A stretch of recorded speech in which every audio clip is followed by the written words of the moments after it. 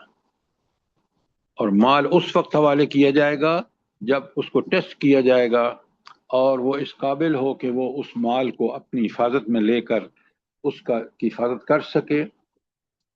اچھا، اس کے بعد آپ یہ دیکھیں کہ 7 تا 10 میں یہ 3 آیتیں جو ہیں 7، 8، 9 اور 10، اس میں اللہ تعالیٰ نے صاف بتایا ہے کہ یہ جو تقسیم ہے یہ معاشرتی اور معاشی دونوں مسئلے ہیں۔ کس کی؟ تقسیم وراثت۔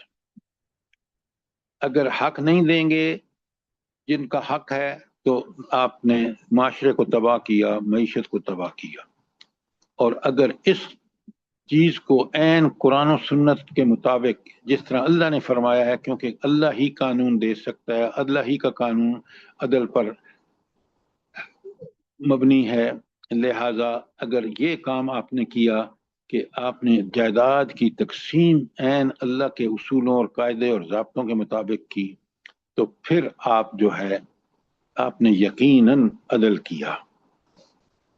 کس قدر تاکید ہے، آپ آیت 7 تا 10 پڑھ لیں اور مجھ سے سوال کر لیں تاکہ میں آپ کو بتا سکوں۔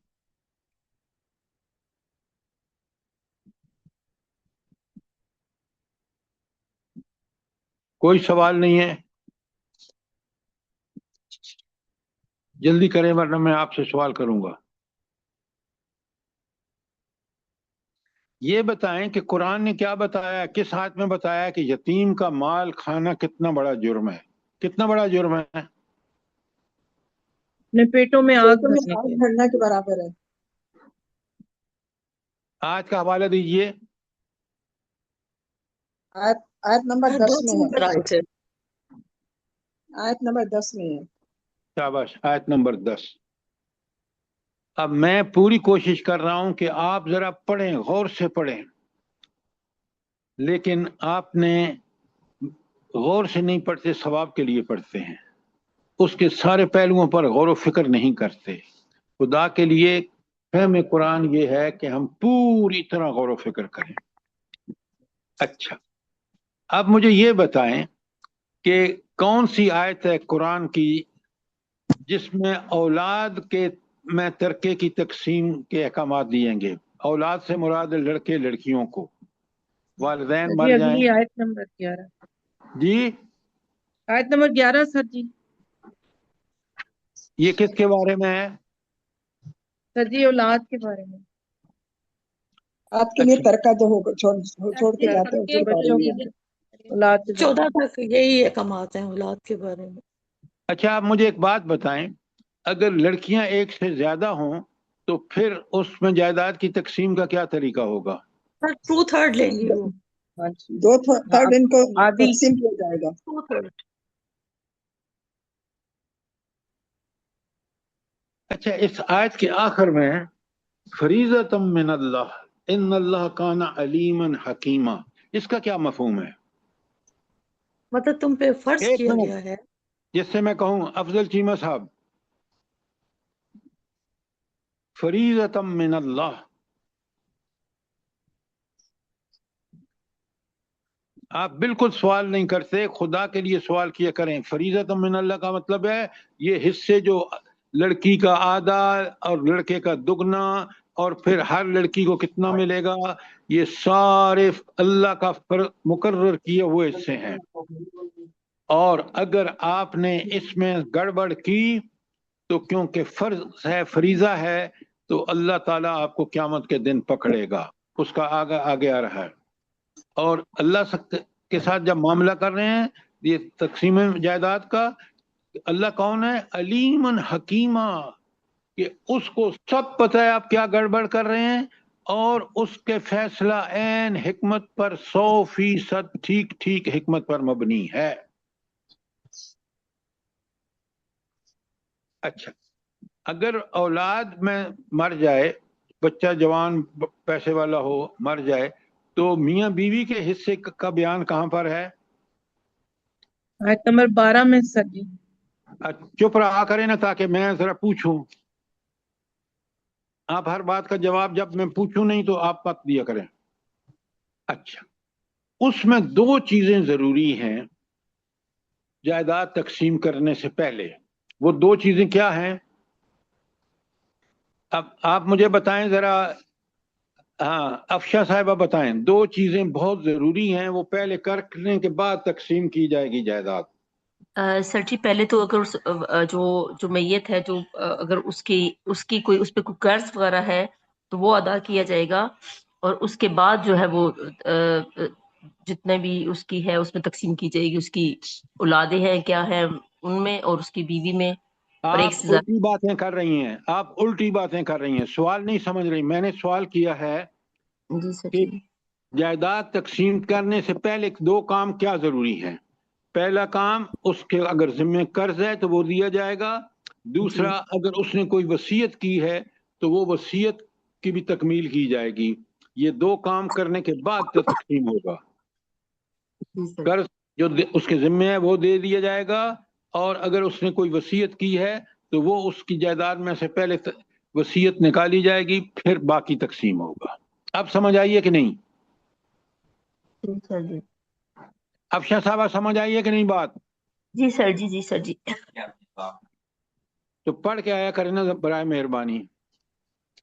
اچھا, اب مجھے ایک بات بتائیں, اللہ تعالیٰ نے 13 اور 14 آیات میں کیا بات فرمائی ہے؟ ڈاکٹر صاحبہ بتائیں, 13 اور 14 آیات میں اللہ تعالیٰ نے کیا فرمایا ہے؟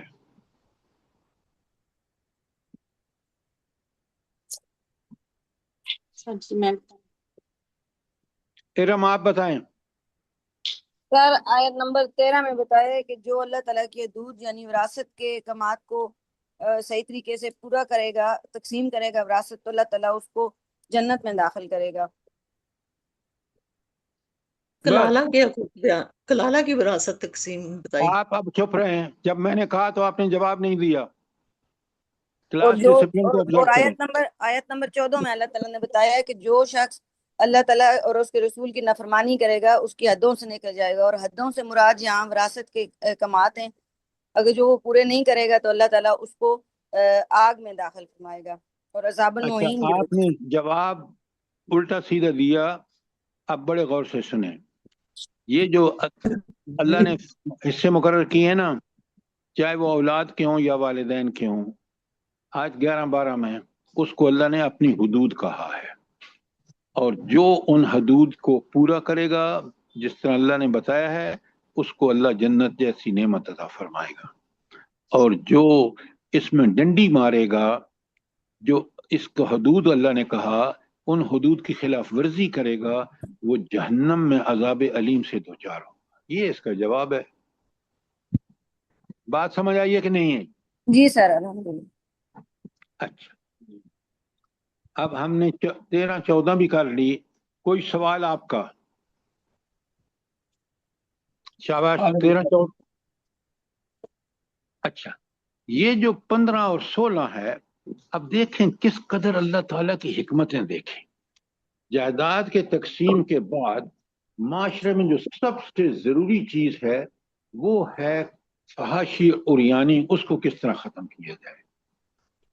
تو اب آپ دیکھ لیں کہ آیت 15 میں ابھی رکھتے ناشتہ کر لیں. بند کرو. یہ کون بول رہا ہے؟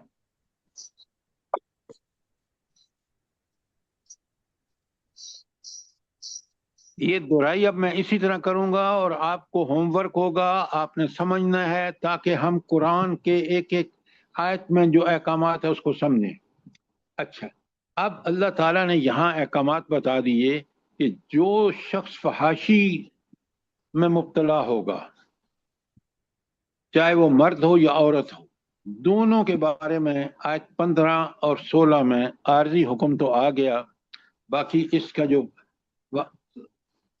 پکا سچا حکم ہے کہ ان کے لیے کیا سزائیں ہوں گی, وہ اس کو بعد میں اللہ تعالیٰ نے بتایا ہے سورہ نور میں. کوئی سوال آپ کا آیت 15 اور 16 کے بارے میں؟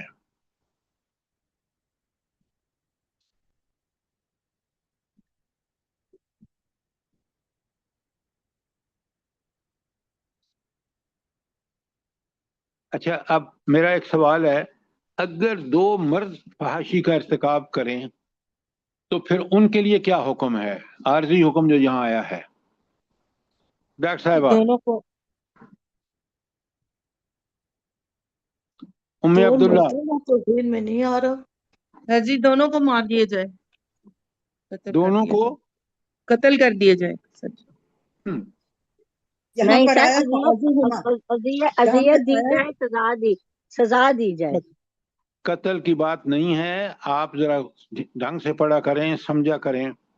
اللہ تعالیٰ یہاں کہہ رہا ہے، اللہ تعالیٰ فرما رہے ہیں واللذان یاتینہا منکم فاوذوہما، تو ان کو اذیت دو. قتل کی بات نہیں ہوئی ہے، آیت کے اندر رہیں. جی سر سوری. بات سمجھ آئی کہ نہیں آئی؟ جی جی سر جی الحمدللہ وہ میں بات کرتا ہوں. اب آیت 17 اور 18 جو ہے، یہاں اللہ تعالیٰ نے فرمایا کہ توبہ کا دروازہ کھلا ہے. یہ کون سی توبہ کا دروازہ کھلا ہے؟ جلدی بتائیں. جو جہالت کی وجہ سے غلطیاں کرتے ہیں تو پھر اصلاح کر لیتے ہیں اپنی، اللہ سے معافی مانگتے ہیں، ان کے لیے توبہ. میں نے آپ سے پوچھا ہے کلاس کو آپ ڈسٹرب کیوں کر رہی ہیں؟ Sorry sir. جواب آپ کا ٹھیک نہیں ہے. یہاں توبہ سے مراد توبۃ النصوح ہے کہ گناہ کا بھرپور احساس کرتے ہوئے اللہ سے معافی مانگے اور آئندہ گناہ نہ کرے. یہ ہے وہ توبہ جو اللہ قبول کرے گا، اسے توبۃ النصوح کہتے ہیں. اچھا، آیت 18 میں کس توبہ کا ذکر ہے ذرا بتائیں آپ. آسیہ صاحب آپ بتائیں، آیت 18 میں کس توبہ کا ذکر ہے؟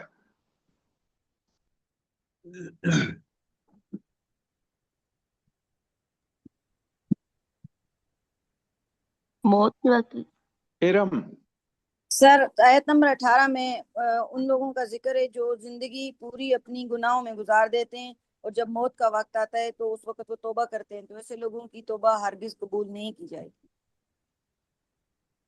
ان کی کوئی توبہ نہیں. جو توبہ ایک طرف زبان سے توبہ کہتے ہیں اور پھر عمل بالکل ٹھیک نہیں کرتے اپنا، اور پھر وہ اسی حالت میں مرتے ہیں، تو ان کی توبہ قبول نہیں ہوگی، بلکہ ان کے لیے عذاب علیم ہے. سمجھیں خدا کے بندو، آج ہم وہی توبہ کر رہے ہیں.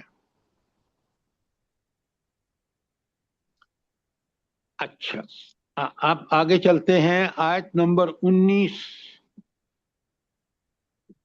کس حوالے سے ہے؟ آیت نمبر 19 پڑھیں.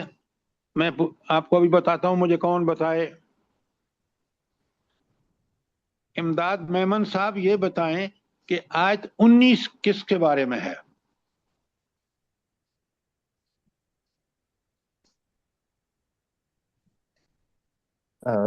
سوری میں اس وقت تیار ہو رہا تھا آفس کے لیے اتنا. اچھا، عورت کے حقوق کے بارے میں ہے، اور اللہ تعالیٰ نے فرمایا یا ایھا الذین آمنوا لا یحل لکم ان ترثوا النساء کرہا، اے لوگوں جو ایمان لائے، تمہارے لیے حلال نہیں کہ زبردستی عورتوں کے وارث بن جاؤ. یہ وہاں اس وقت جب آیات نازل ہوئی ہیں تو اس جاہلی معاشرے میں یہ صورتحال موجود تھی. اللہ نے سختی سے منع کر دیا، اور پھر فرمایا کہ جو کچھ آپ نے ان عورتوں کو دیا ہے نکاح کے وقت، وہ کبھی واپس مت لو جب آپ کی سپریشن ہو تو، اور ان عورتوں کے ساتھ بہترین طریقے سے رہو. اور پھر اللہ نے ایک بات بڑی پیاری بتائی ہے کہ فَإِن كَرِهْتُمُوهُنَّ، اگر تم ان سے نفرت کرو، فَعَسَىٰ، ہو سکتا ہے، أَن تَكْرَهُوا شَيْئًا، کہ تم تو ایک چیز سے نفرت کر رہے ہو، وَيَجْعَلَ اللَّهُ فِيهِ خَيْرًا كَثِيرًا، اور اللہ نے اس میں ہمارے آپ کے لیے بہت خیر رکھی ہے کہ وہ عورت اگر شکل بھی ٹھیک نہیں ہے اور آپ کو ناپسند ہے لیکن وہ ہے بڑی فرم بردار، وہ اولاد کی تربیت بھی ٹھیک کرے گی، مومنہ بھی ہے، تو اس لیے آپ اگر وہ چیزیں ہیں تو آپ جو ہے آپ اس سے نفرت نہ کریں۔ اچھا آیت نمبر 20 میں کیا بتایا ہے سر ذرا جی ایک سوال ہے، سر جی 19 سوال ہے، فرمایا گیا سوال ولا کریں۔ تعدلوا ولا تعدلوهن لتذهبوا ببعض ما آتيتموهن، پھر الا لا کے الا یاتین بفاحشۃ مبینہ، تو یہ مال کے دینے میں اور پھر یہاں کے یہ کہ وہ کھلی فحاشی کو آئے۔ اچھا میں سوال آپ کا سمجھ گیا، سوال آپ کا یہ ہے کہ اللہ نے یہ فرمایا ہے کہ تم ان کو اذیت نہ دو الا ہاں اگر انہوں نے کوئی بدکاری کی ہے تو، یہی ہے نا سوال؟ جی سر جی، آپ سنیں بڑے غور سے، مال کی اللہ طرف تعالیٰ اشارہ ہے سر جی، مال کی طرف اشارہ ہے کہ تم جو ہے وہ ان سے جو کچھ ان نے دے دی ہے اس میں سے کچھ مت لو، مگر اس صورت میں کہ وہ کھلم کھلا بے حیائی کا ارتکاب کریں۔ اب سوال میں نے سمجھ آیا ہے، آپ ذرا جواب سن لیں پھر بتائیں مجھے۔ اصل بات یہ ہے کہ عورت کو اگر وہ نیک اور پارسا عورت ہو، فحاشی کی تو قائل نہ ہو، تو آپ اس سے جو دیا ہے وہ واپس مت لیں، لیکن اگر وہ عورت فحاشی کی مرتکب ہوئی ہے تو پھر آپ اس کو اذیت دے سکتے ہیں، پھر آپ اس کے ساتھ وہ معاملہ کر سکتے ہیں کیونکہ اس نے فحاشی کا ارتکاب کیا ہے۔ اب اس کو تکلیف دینا بھی آپ کے لیے جائز، اور آپ کے دوسرے معاملات بھی صرف اس وجہ سے کہ اس نے فحاشی کی ہے، اس فحاشی کی نتیجے میں آپ اس کے ساتھ وہ معاملہ نہیں کریں گے جو ایک نیک عورت کے ساتھ کرتے ہیں۔ اب بات سمجھ آ گئی کہ نہیں آئی؟ جی جی سر جی بہت شکریہ۔ سر جس نے ایک پارسا عورت ہے اور اس سے اس کی جو تحفے تحائف یا اس وقت جو طے ہوتا ہے وہ لے لیتا ہے تو پھر وہ لے لیتا ہے تو گناہ کرتا ہے۔ یہاں صاف بتایا گیا ہے کہ نیک عورت، مومنہ عورت جو کچھ تحفے دیے ہیں، جو کچھ اس کو مہر دیا ہے، جو کپڑے اس کے پاس ہیں، سب وہ لے کے جائے گی۔ اگر نہیں کرتا، اگر وہ اس کے خلاف کرتا ہے تو مجرم ہے، گناہگار ہے۔ سعدیہ سمجھ آئی بات کہ نہیں آئی؟ جی سر آ گئی الحمدللہ۔ جواب دیں جلدی سے۔ جی سر۔ اچھا اب یہ جو آیت 23 میں کہا کہ سوتیلی ماں قطعی حرام ہے، وَلَا تَنْكِحُوا مَا نَكَحَ آبَاؤُكُم مِّنَ النِّسَاءِ إِلَّا مَا قَدْ سَلَفَ إِنَّهُ كَانَ فَاحِشَةً وَمَقْتًا وَسَاءَ سَبِيلًا، یہ کیوں کہا کہ سوتیلی ماں قطعی طور پر حرام ہے؟ سر بتاؤں میں؟ سعدیہ بتائیں۔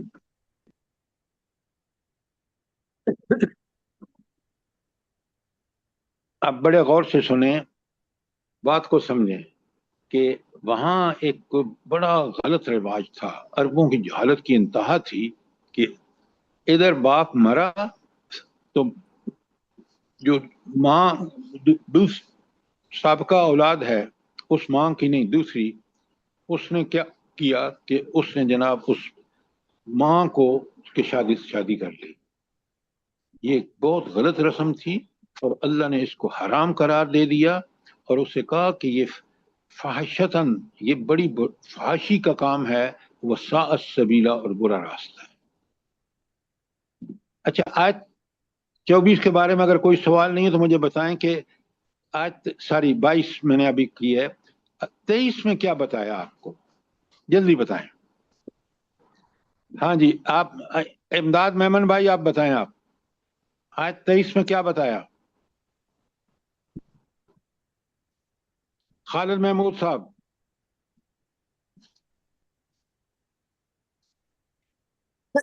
سر اس میں نکاح کے بارے میں کہ ان عورتوں سے جو کی تفصیل بتائی گئی ہے کہ تم ہر صورت میں نکاح حرام ہے تمہارے کے اوپر، یہ جس میں مائیں، بیٹیاں، بہنیں، پھوپھیاں، خالائیں، بھتیجیاں، بھانجیاں، اور رضائی مائیں یہ شامل ہیں. اب آپ مجھے ان یہ کی حرمت جو بتائیں، ہے نا قطعی کہہ آپ دی کی گئی ہے بات کہ اس ٹھیک میں ہے، کوئی صورت یہ نہیں ہے. محرمات ہیں، ان سے نکاح نہیں ہو سکتا، یہ ساری لکھی ہوئی ہیں جیسے آپ بتا رہے ہیں.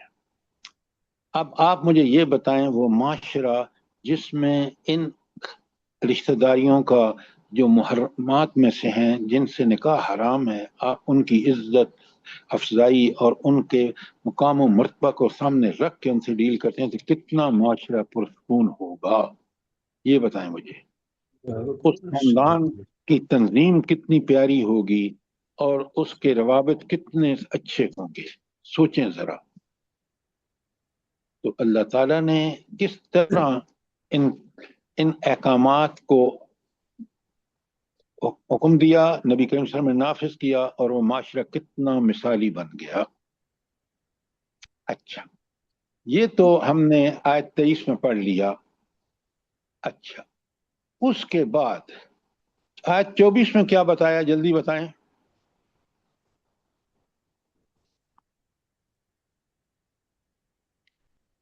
کل آپ پڑھ کے آئیں گے آگے، اسی طرح پڑھ کے آئیں گے تاکہ میں سوال کروں تو آپ جواب دیں. آیت 24 میں یہ بتایا کہ جو شادی شدہ عورتیں ہیں وہ بھی حرام ہیں تمہارے لیے. ہاں، اس میں جو لونڈیاں جو جنگ میں آپ نے حکومت نے تقسیم کی ہیں، چاہے وہ شادی شدہ ہیں، وہ حلال ہیں. اس کے علاوہ ساری عورتیں آپ کے لیے حلال ہیں، بشرطے کہ شادی کرتے وقت مقصد کیا ہو. یہ بڑی اہم بات ہے کہ شادی کرتے وقت مقصد یہ ہو کہ آپ نے ایک گھر بسانا ہے اور آپ نے اس گھر کو اسی بچے اولاد بیوی سب کے ساتھ وہی سلوک کرنا ہے جو اللہ نے حکم دیا ہے. تو کتنا اللہ نے پابند کر دیا کہ انسان کی فیملی لائف کتنی زبردست ہو. اچھا، اس کے بعد آیت 25 میں کیا بتایا، جلدی سے دیکھیں، آئندہ پڑھ کے آئیں. سر میں بتاؤں؟ ہاں شاباش، بتائیں ارم. سر آیت نمبر 25 میں بتایا گیا کہ اگر خاندانی عورت سے شادی کرنے کی استطاعت نہیں ہو تو مومنہ لونڈی جو ہوتی ہے اس سے نکاح کر لو اور اس کے مالک کی اجازت سے. بہت عمدہ، بہت عمدہ. تو یہاں باندیوں سے لونڈیوں سے اجازت ہے اگر صبر نہ کر سکے تو، کہ اس کو خیال ہو کہ میں اگر شادی نہیں کروں گا تو میں فحاشی میں ملوث ہو جاؤں گا، تو وہ بہتر ہے کہ وہ پھر مالکوں کی اجازت سے اس سے شادی کر لے اور اس کو پورا پورا حق دے، جیسے مثلا اس نے نکاح وہ مہر دینا ہے وغیرہ وغیرہ، اور اس سے بہترین طریقے سے رہے. اچھا، یہ بتائیں کہ لونڈیوں کے لیے اللہ تعالیٰ نے آدھی سزا کیوں رکھی ہے اگر وہ ارتکاب کریں فحاشی کا؟ تو سر جی جلدی میں بتائیں. بتاؤں؟ ہاں ام عبداللہ بتائیں. سر جی ان کی تعلیم و تربیت کا وہ بندوبست نہیں ہوتا جو ایک آزاد عورت کا ہوتا ہے، خاندانی عورت کا. تو اس اس وجہ سے سے بھی زیادہ، کیونکہ اس سے بھی زیادہ کہ اس کو وہ تحفظ حاصل نہیں ہے جو ایک شادی شدہ عورت کو جو آزاد ہے اس کو حاصل ہے. تو یہ دو چیزیں ہیں، تربیت، اور نمبر دو جو سب سے ضروری ہے کہ اس کو وہ تحفظ حاصل نہیں ہے کیونکہ وہ لونڈی ہے بیچاری. تو اللہ تعالیٰ نے بھی اس کے ساتھ نصف سزا کا معاملہ رکھا ہے. دیکھیں قرآن کتنا اس معاملے میں.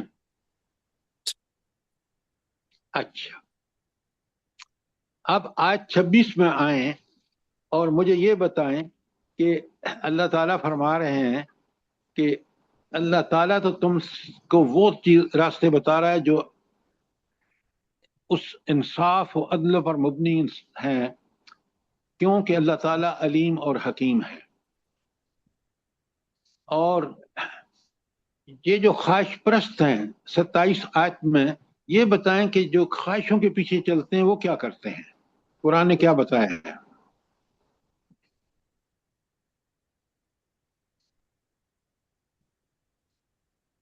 پڑھیں، آج جلدی کریں، پہلے پڑھ کے آیا کریں خدا کے لیے.